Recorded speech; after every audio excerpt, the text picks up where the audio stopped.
6 heures du matin et déjà une petite dizaine de patients. Le docteur Le Fur ne reçoit pas sur rendez-vous. C'est le premier arrivé qui est reçu. Certains attendent depuis près d'1 heure dans le froid. Voilà. Vous êtes venu à 5h10 aussi, non? Oui, 5h05. 5h05, ok. Vous êtes arrivé à 5h. Vous êtes arrivé à 5h05. Oui, il y avait déjà un monsieur.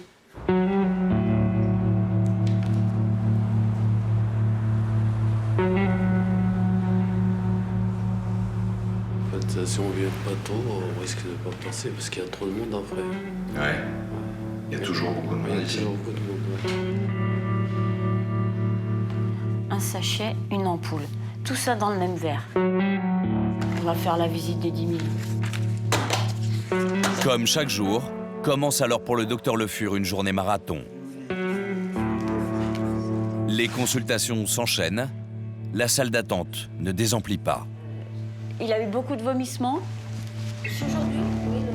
Entre maladies de saison et visites de contrôle, le docteur Le Fur soigne aussi les victimes d'agressions, comme cette patiente. Là, vous allez dormir. Ce soir, vous allez lâcher prise. J'ai compris. Ne pas vous laisser envahir par cette image de choc, cette image d'agression. Ça, je le mets, vous auriez dû même le faire. Bon, je sais qu'il n'y a pas de chèque, mais... Elle s'est fait dépouiller, traîner sur le sol.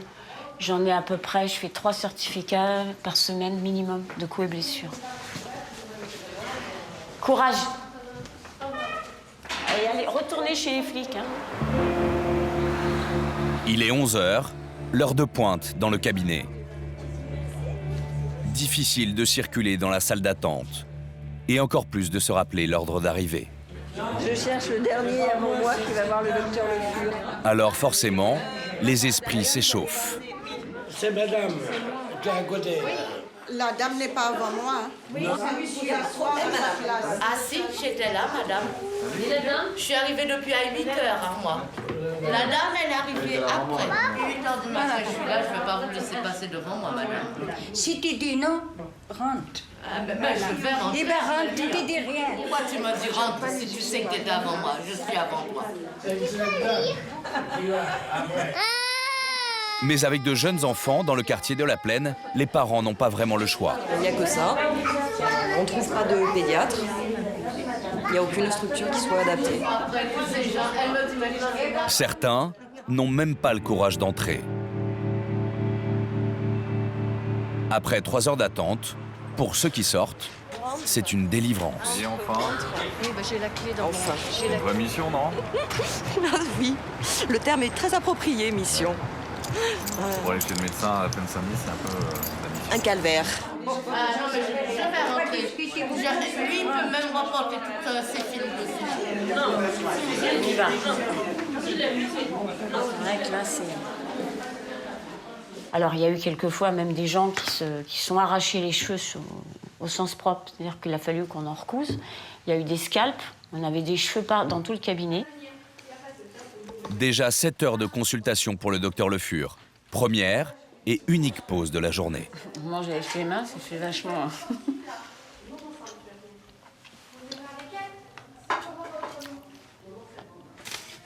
Depuis ce matin, le docteur Le Fur a soigné 35 patients. Et il lui reste encore 2 heures de consultation.